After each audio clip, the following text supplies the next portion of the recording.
Welcome to this semi-abstract watercolour painting tutorial. For a full list of all the materials I'm using, please see the description below. But as you saw there, I'm wetting the paper with clean water and I'm leaving a little gap just below the sort of horizon line, just to create some wet on dry techniques as well as wet on wet. So I'm starting off here with my flat 1-inch brush, using a mixture of cobalt blue and burnt sienna, painting wet into wet, tilting as I go to create some really lovely atmospheric effects. It's a really nice way of painting skies, especially if you're a beginner as well, starting out. But also if you've been painting for a while, you can actually really have fun with this. And as you can see, if I tilt, the paint moves to the right there, creating some really nice effects. Now you don't have to use the colours I'm using, and this painting is completely out of my imagination, so you could do little practice swatches on the back of old paintings to kind of get started. So I've actually mixed up some dilute burnt sienna there, and I've actually dropped it into the cobalt blue, wet into wet, tilting as I go, and I'm using my size 8 brush as well as the flat 1-inch brush. I've decided to paint a little bit more dark at the top of the sky to create some depth, because that's the part of the sky that's nearest to us. So you want to make the tonal values a little bit darker by adding thicker paint. So I've added the burnt sienna with the cobalt blue, and I'm painting this now damp into damp, and I'm using hot press paper, so the paint really glides beautifully on hot press paper. You don't get as much texture. What I'm doing is I'm spritzing some water here just to get the paint moving a little bit more. As you can see there, that area there where I've just spritzed wasn't sort of moving, so the water is just diluting it a little bit, and it encourages it to move, and I'm tilting as well to the right. So I'm rinsing my brush there, taking the excess water off, and I'm just diluting this sort of bottom part of the sky as it pales away to the horizon.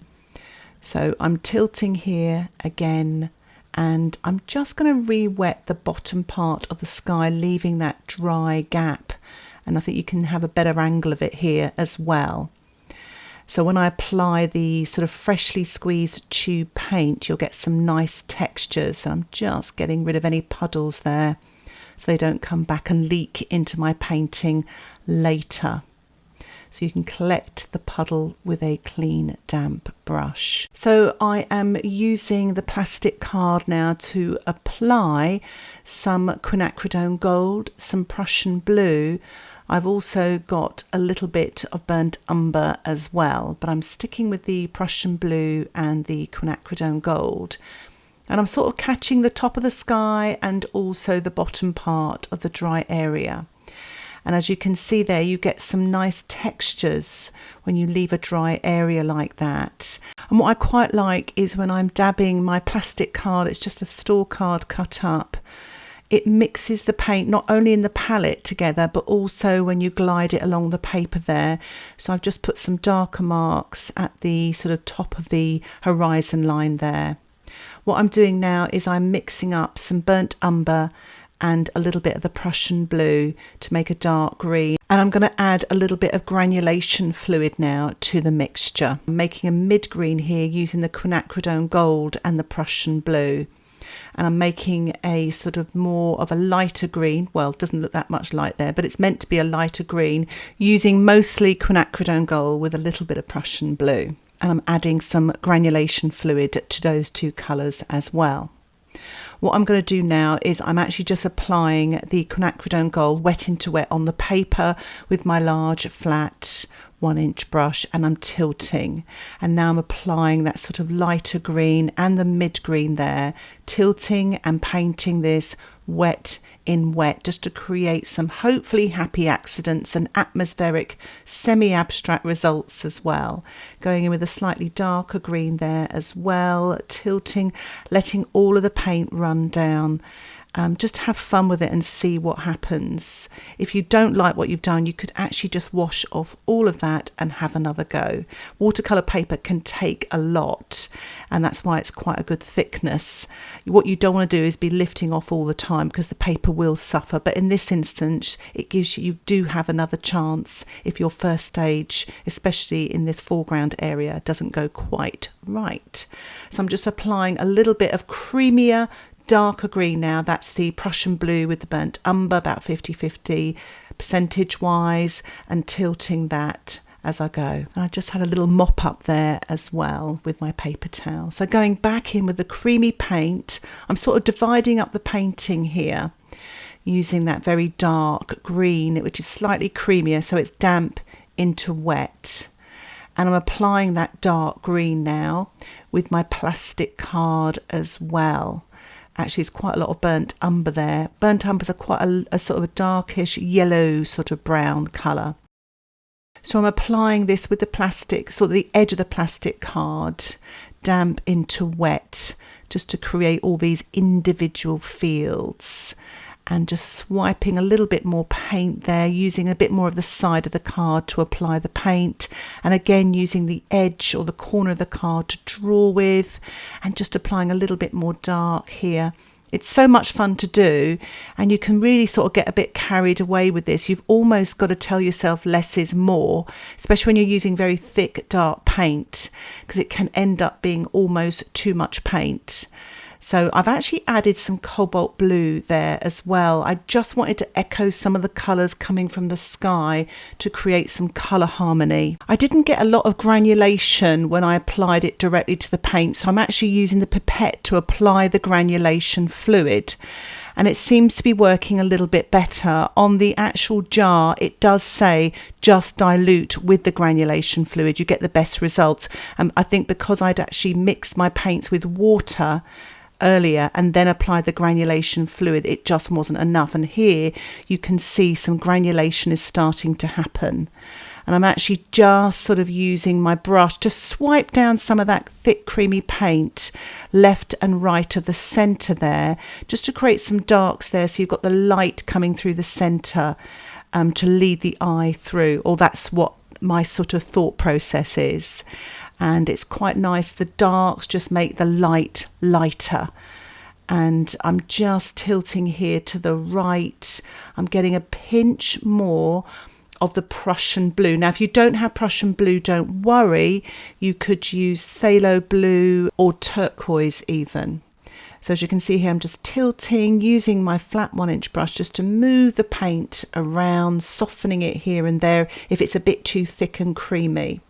And I'm just using the corner of my flat brush there just to create sort of bushes or small trees there in the middle distance. So as I say, it's a semi-abstract painting. So I quite like these abstracted areas, especially in landscape, but you've got sort of elements that are representational as well. So again, just applying some of the granulation fluid and tilting as well. Just putting a little bit there on the horizon as well to break that up a bit, and on the sort of distance there. But you can see now, good close up there of the granulation. It's almost like the pigment gets separated from the binder in watercolour. And I'm just moving the paint here just to get it moving to the right and tilting as I go as well. Rinsing my brush, teasing that paint, and that's the Prussian blue there. And you look, it's so vibrant, that colour.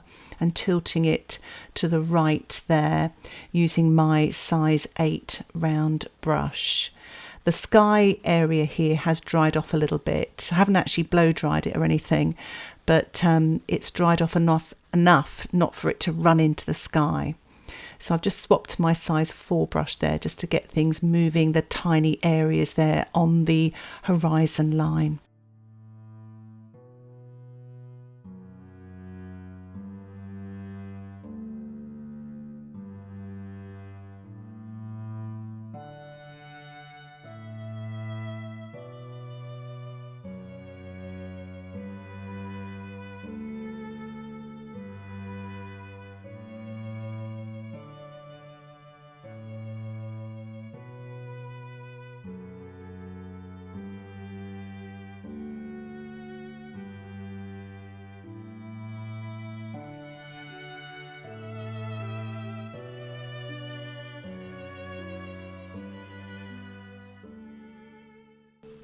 I've managed to get some lovely granulation both left and right there of the painting in the foreground. I'm just lifting off this area in the middle. I wanted to paint a lake. I just felt inspired to paint a lake. So I'm using some of that cobalt blue, so it's reflecting the sky almost and adds a bit of warm blue in the centre there. So it's quite dilute, and I'm just softening the outside edges there. And again, I'm going to tilt my painting just to get that moving into the green there, so you don't have a hard edge. So it blends into the landscape, both left and right. I love that granulation there on the right-hand side. It's yummy. So I'm just lifting off the top part of the water here, and then I'm going to add a little bit of dark, just left and right again, just to create a little bit more detail here. And again, softening those edges to let it disappear. And I'm just painting a tiny sort of soft dark edge just around the top, both left and right again of the water. So it looks like a body of water there, a beautiful view to look at from afar.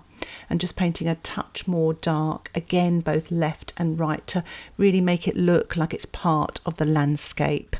I'm just taking off any excess paint around the edge, and now I am removing my washi tape to reveal a really nice white border. And it also gives me the opportunity to see if I need to do any more to my painting, but I think I'll leave it there for now. I really hope you enjoy this quick, fun, atmospheric, semi-abstract tutorial. And I'm really pleased with the centre there, because it gives you a focal point, and it sort of harmonises with that beautiful blue sky. So I hope you're inspired. And if you have any comments about this tutorial, please put them in the comments section. And if you'd like to share your work, you can do so on the members private Facebook group. And a link for the group can be found in the description below. Thank you so much for watching. Happy abstract painting. Bye for now.